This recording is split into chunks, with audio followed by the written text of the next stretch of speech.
Muy bien, hermanos, pues vamos a tener ahora la lectura de la palabra del Señor. Vamos a leer el Salmo 73.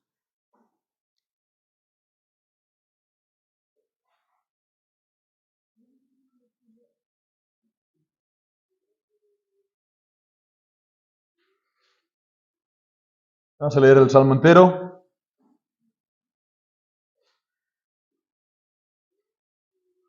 Dice así la palabra del Señor, Salmo de Asaf.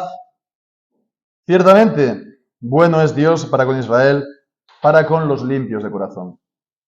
En cuanto a mí, casi se deslizaron mis pies, por poco resbalaron mis pasos, porque tuve envidia de los insensatos viendo la prosperidad de los impíos, porque no hay ataduras de muerte para ellos y su fuerza está entera.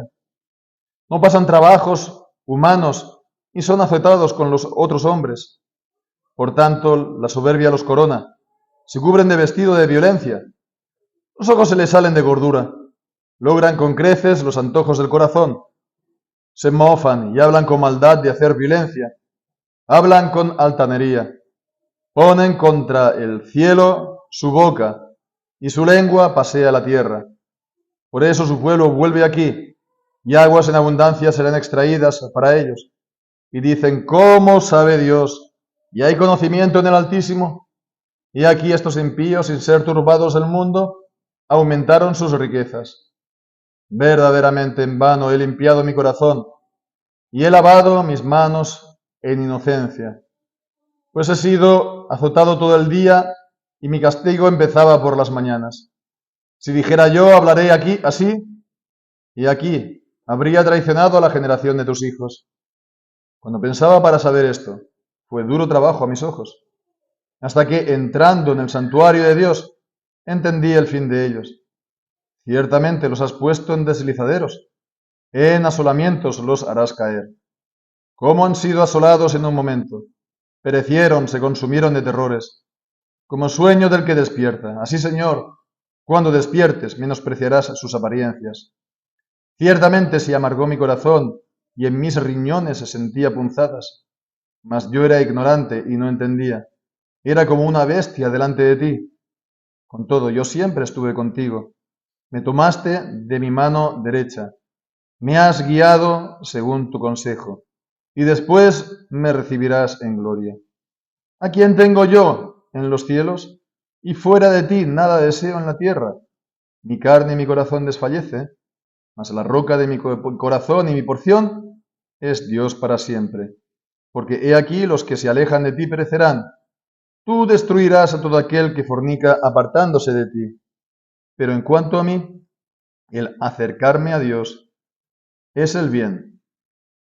He puesto en el Señor Jehová mi refugio para contar todas tus obras. Amén. Amén. El Señor bendiga su santa palabra. Este Salmo de Asaf es uno de los salmos de Asaf en el libro de los Salmos. Particularmente están en el libro tercero, que comienza aquí. Y bueno, pues este es un salmo que, como vemos, comienza con una confesión de fe. Realmente lo que tenemos aquí, el primer versículo, es una confesión de fe. Está proclamando esta verdad. Es una profesión de fe en cuanto a Dios. Ciertamente, bueno es Dios para con Israel, para con los limpios de corazón.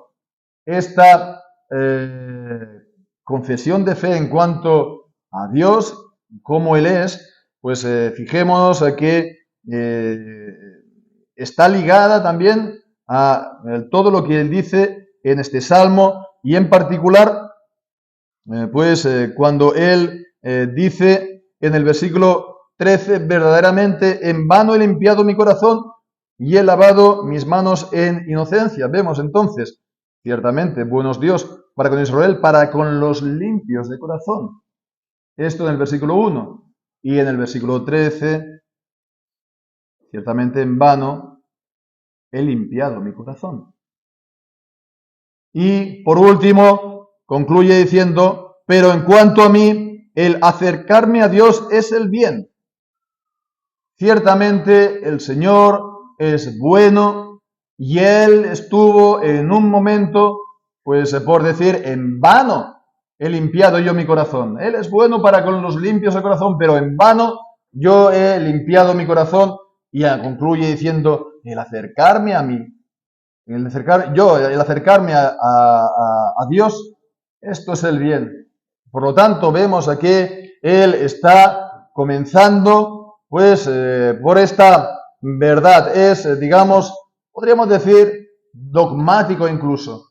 Dios es bueno. Dios es bueno para con todos los que son íntegros, para con todos los que son temerosos de Él y los que no tienen, entonces, íntegro, un corazón dividido, que no tienen un corazón tal como dice Santiago en su epístola, ¿no? De aquel que duda y que es llevado de acá para allá, semejante pues al barco en el mar, ¿no? Bien, pues esta es la situación en la que él se estaba encontrando precisamente. Él se encontraba dividido, su alma pues estaba dividida entre lo que él sabe por una parte acerca de Dios y lo que por otra parte él ve delante de sí. Él ve a su alrededor la experiencia que él tiene y la experiencia la empieza a decir, a compartir inmediatamente. Después, en el versículo 2, en cuanto a mí, casi se deslizaron mis pies, por poco resbalaron mis pasos. ¿Y por qué? Pues porque él se fijó. Él puso su atención en estas personas, no en los impíos, y a cómo les va a ellos en el mundo, y entonces él hace comparaciones, establece comparaciones entre ellos y él mismo, porque ve que estos son impíos, estos son personas que no tienen ningún respeto por el prójimo, el semejante. En el versículo 8 se mofan y hablan con maldad de hacer violencia. No tienen ningún respeto por el hombre. Ellos hablan con altanería, ellos son soberbios, ponen contra el cielo su boca, su lengua pasea la tierra.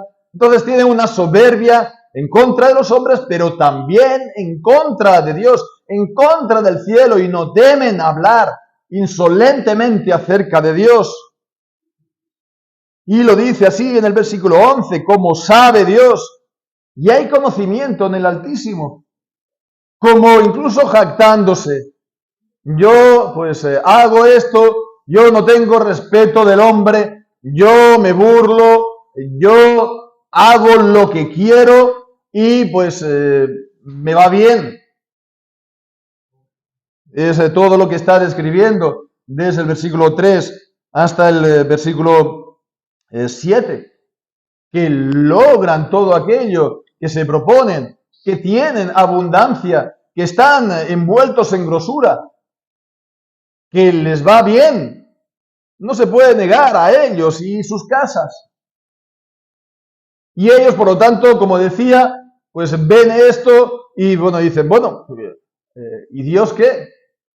O no hay Dios, o si lo hay, como que no le interesa, como que pues lo deja estar, no hay fuerza, no hay poder en él. Y esto le confirma en sus caminos de maldad. Y ellos, pues, por otra parte, acaban acumulando riquezas, dice el versículo 12. Sin ser turbados el mundo, aumentaron sus riquezas. Y bueno, pues las riquezas en la Biblia, pues, por una parte, se plantean y se presentan como la bendición de Dios. En Eclesiastés o en Proverbios, aquel que lo teme, aquel que es el temeroso de él, es el fruto, la recompensa de Dios muchas veces, ¿no? Él, pues, que el Señor hace próspera su morada y que deja hacienda a sus hijos y a los hijos de sus hijos. Hay tantos proverbios, ¿no? En este sentido, en el libro de Proverbios. Pero aquí no está hablando de las riquezas en este sentido, sino de aquellos que son codiciosos, aquellos que son avariciosos, aquellos que pues devoran las casas de las viudas, aquellos que no tienen temor de extorsionar, de oprimir, de ser injusto en sus tratos, en sus negocios, en sus relaciones con los demás, y entonces de esta manera pues ellos van acumulando riquezas, ¿no? Y muchas veces pues también al amparo de los poderosos o al amparo de las leyes de los hombres. Entonces las riquezas no siempre son la señal de que el Señor lo aprueba uno, o de que uno es elegido, o que Él pues realmente ha amasado todo esto en justicia, en verdad. Ellos habían aumentado las riquezas y entonces esto a su vez los vuelve todavía más insensibles ante Dios y su palabra, como dice el canto de Moisés en Deuteronomio 32, que al verse lleno, al estar en abundancia de comida, etcétera, su corazón se engrosó y entonces, pues se endureció su corazón todavía más para la palabra de Dios. Esto es la situación de los impíos, y al verlo, el salmista Asaf pues llega a decir pues lo contrario de lo que había dicho al inicio. Ciertamente bueno es Dios para con Israel, para con los limpios de corazón, y llega a decir, como hemos visto en el versículo 13, verdaderamente en vano he limpiado mi corazón y he lavado mis manos en inocencia. Si nos damos cuenta, es casi lo contrario. Ciertamente, verdaderamente. En realidad, estas palabras son muy fuertes porque implícitamente estaba diciendo Asaf, en esa lucha, que Dios no es bueno. Que Dios no es bueno. Y bien, pues entonces, esto es una cosa muy fuerte. El ser llevado a pensar de esta manera. El seguir el hilo de estos pensamientos. Y bueno, antes de los pensamientos vienen los sentimientos, ¿no? De compararse uno con los demás, uno con, en este caso, los impíos. Y en vez de ver las cosas con la perspectiva correcta, uno pues ve y dice, ¿y por qué él sí y yo no? Y entonces se deja llevar por ese sentimiento, ¿no? Como una especie de agravio, un dolor que a uno le hace, y entonces sigue maquinando los pensamientos y engarza uno con otro, y al final pues acaba diciendo pues esto que hemos visto. Y dice, he sido azotado todo el día y mi castigo empezaba por las mañanas. Ellos les va bien, ellos son impíos y les va bien, en yo que he sido disciplinado y el Señor me ha llevado por estrecheces, en una situación pues en el mundo nada envidiable, pues yo que me había esforzado por tener un corazón limpio delante de Él y delante de los hombres, yo que había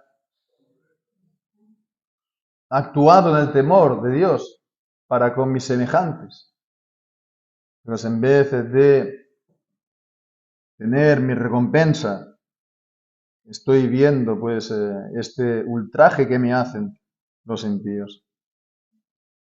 Pero fijémonos cómo él en el versículo 15 vuelve en sí, porque dice, si dijera yo, hablaré así, he aquí habría traicionado a la generación de tus hijos. Y esto es una cosa a subrayar y a tener en cuenta. Hemos de hacer las cosas por nosotros, sí.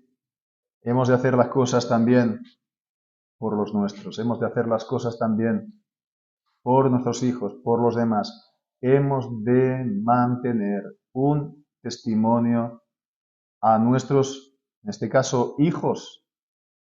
Hemos de no contradecir la fe que tenemos, en la fe que les hemos enseñado, y hemos de, pues, no ser piedra de tropiezo para ellos. Esto es una palabra para los ya mayores, ¿no? El Señor da palabras para los mayores y los jóvenes. Y a los jóvenes le dice que honra a tu padre y a tu madre y que pues también siga los ejemplos de fe de tus mayores, ¿no? Incluso lo que dice en Hebreos capítulo 13, ¿no? De aquellos que te han instruido, ¿no? Imita el ejemplo de su conducta, ¿no? Imita su fe, ¿no? Considera el ejemplo de su conducta e imita su fe. Aunque ahí está hablando de los maestros y de los pastores, pero en este caso también es aplicable a, por supuesto, los padres, porque los padres, en cierto modo, han sido los primeros pastores de sus hijos, porque han sido los que les han llevado la palabra del Señor y les han, pues, introducido, sí, ellos, en los caminos. No lo eligieron ellos, los de estar en los caminos cuando nacieron. Ni tampoco, pues, lo dijeron en su infancia. Ha sido esto, los padres, quien lo ha hecho. Y gracias a los padres y por su fe. Por lo tanto, pues, hay esta responsabilidad. Hemos de hablar y hemos de callar pensando en ellos, pensando en los demás. Hemos de ser responsables. No podemos traer los hijos a la fe, ¿no? A los caminos del Señor para darles un mal testimonio de fe. Eso sería como traer hijos al mundo y desentenderse de ellos, ¿no? Soltarlos por la calle, ¿no? ¿No? Eso no entra dentro de la cabeza, ¿verdad?, de la gente. Pues espiritualmente sería lo mismo. Que introduzcamos a los hijos en los caminos del Señor y después estemos obrando para su destrucción. Estemos dándoles un mal ejemplo que les pueda a ellos destruir. Entonces, eso es una de las cosas que nos tiene que refrenar. Es un freno. Eso es una brida puesta en nuestra boca, ¿no? Nos contiene. A lo mejor de entrada no lo vemos muy así. A lo mejor no lo sentimos así. A lo mejor no es algo que brota desde nuestro interior, pero es algo que nos retiene, ¿verdad? Y nos contiene. Pero a medida que nos acostumbramos y a medida que seguimos entonces en el correcto curso, en los pensamientos buenos y correctos en la palabra de Dios, entonces eso genera en nosotros el cambio. El cambio en nuestro interior, porque es lo que está diciendo. A continuación, del versículo 16, cuando pensaba para saber esto, fue duro trabajo a mis ojos, hasta que entrando en el santuario de Dios, entendí el fin de ellos. Vemos, primeramente fue el darse cuenta de esa responsabilidad, el retenerse, el dejar de hablar de esto, a lo mejor, pues lo que dice la palabra de Dios, ¿no? Pues lavarte la cara, no ungirte la cabeza con aceite, no presentarte con la cara deprimida, no estar siempre abatido y entonces presentarte, pues, bien ante los demás, ante los tuyos, ¿no? Para que los hijos o para que la gente que está alrededor no diga el pobre mi padre o el pobre mi madre. que está abatido por tantas cosas, ¿no? De tantas injusticias que le ha supuestamente hecho la vida y de tantos agravios comparativos. Entonces tenemos esa responsabilidad, ese contenernos, y entonces a medida que lo hacemos, eso también pone las cosas en su lugar. Y eso nos permite después, ¿no?, pensar correctamente. Es como aquel que pierde el tiempo en cosas que son improductivas, ¿no? Pues entonces, cuando deja de perder el tiempo en las cosas improductivas, tiene tiempo para hacer cosas productivas, ¿no? Entonces, cuando uno deja de estar con esos pensamientos, cuando uno deja de estar con esas cosas en el interior, entonces, como que todas las cosas ponen en su lugar para pensar correctamente. ¿Y qué es lo que dice? Entonces, entendí el fin de ellos. Entendí el gran, comillas, misterio. ¿Por qué esto es así? Pues ellos ciertamente los has puesto en deslizaderos, en asolamientos, los harás caer. ¿Cómo han sido asolados en un momento? Perecieron, se consumieron sus terrores. Como el sueño del que despierta, sí, Señor, cuando despiertes menospreciarás sus apariencias. Esto es el momento presente, pero sabemos que esto no será así. Sabemos que al impío no le irá bien. Sabemos que el impío será juzgado y que ese juicio será de repente. Ya sea esto en la tierra, ya sea eso que Él lo pueda ver y lo veamos los demás. O si no es así, es como la parábola en el Evangelio de Lucas, de aquel que estaba acaparando cosas en sus bodegas y decía, pues alma, repósate, fíjate cuántos bienes tienes, y le vienen y le diciendo, necio, esta noche te buscan el alma. Le vino el fin de repente, porque el impío que muere en sus pecados es para condenación, y entonces es que ha caído en esos deslizaderos de los cuales él no saldrá. No es nada envidiable.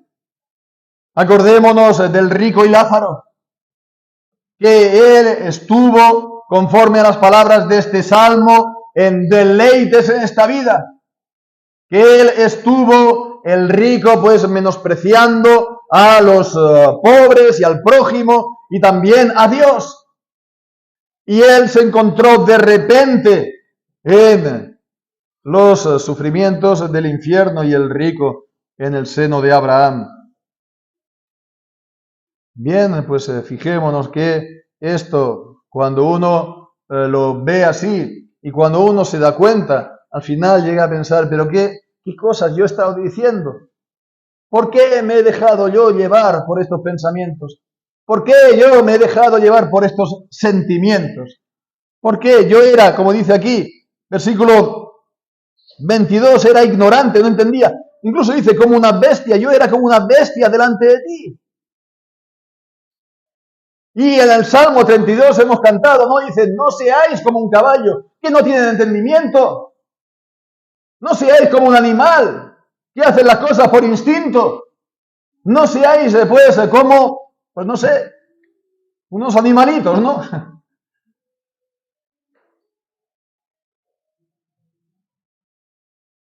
Si no, pues tened entendimiento en la palabra de Dios. Estad gobernados por el temor del Señor, refrenados y retenidos, y además, pues, pensad y meditad las cosas, esforzaos en ver las cosas según la perspectiva de la palabra de Dios. Pero con todo y con eso vemos, con todo y con eso, lo que vemos aquí en este salmo es qué grande, qué hermoso, lo que dice el versículo 23. Con todo, yo siempre estuve contigo, me tomaste de mi mano derecha, me has guiado según tu consejo, y después me recibirás en gloria. Y tenemos aquí, hermanos, un ejemplo de la perseverancia de los santos, porque él estaba en esa lucha. Él estaba, pues, en ese hermano de doble ánimo, ¿no?, que dice Santiago. Él estaba, pues, esa lucha entre lo que él sabe de Dios y su palabra y lo que ve a su alrededor y esta lucha, ¿no? Que casi lo lleva al desastre, que casi lleva al desastre a su familia, que casi lleva al desastre a su alrededor. Y sin embargo, es que Dios lo mantuvo. Él se mantuvo, sí, él corrigió su mente, él hizo todo esto, pero es que era Dios quien detrás lo estaba manteniendo, quien lo sostuvo con su mano derecha para que no se saliera de sus caminos. Era Dios quien lo estaba, guardando en sus caminos, a pesar de que estaba dando bandazos de un lado para otro. Le tomó de la mano derecha y les guió según su consejo para recibirlo en gloria. Esto es uno de los ejemplos de la Biblia glorioso de la perseverancia de los santos. La perseverancia de los santos, que como vemos no es algo automático, no es algo como de darle los antiguos despertadores, ¿no? La cuerda, ¿no? Y él va solo.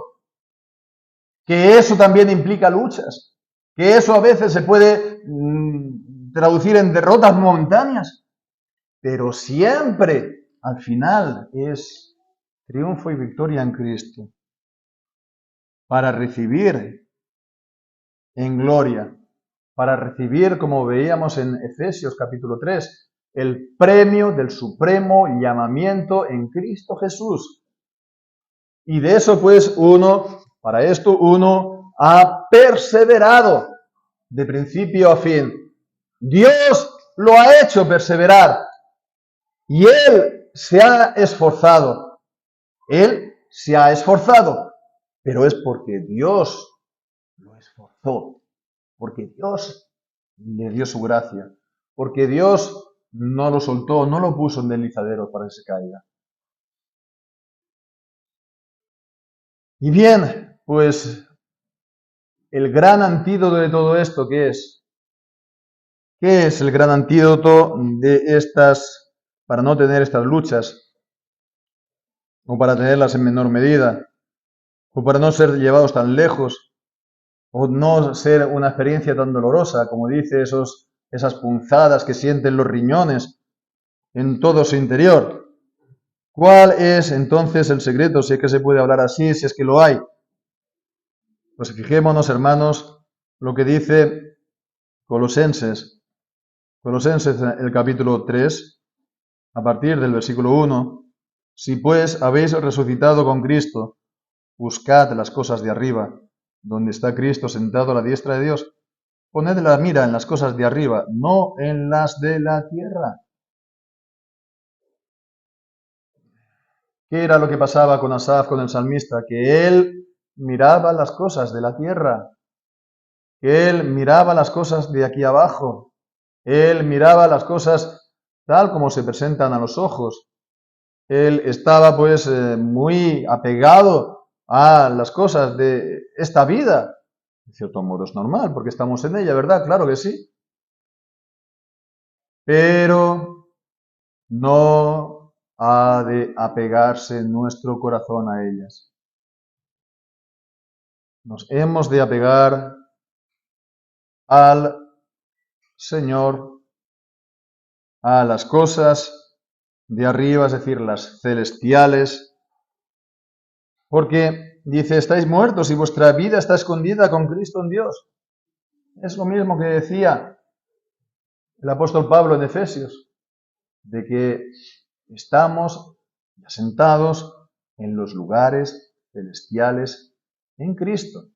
En Cristo, está escondida nuestra vida. Todavía no se ha manifestado lo que hemos de ser, pero sabemos que cuando Él se manifieste, nosotros vamos a ser también manifestados con Él en gloria. Él nos va a glorificar. Él nos va a confesar delante de los ángeles, delante incluso de su Padre.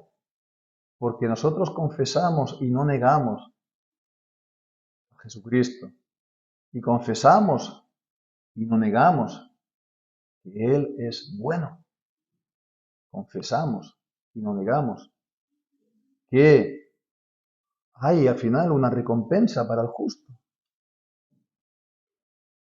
Nuestro trabajo, nuestro servicio al Señor no es en vano.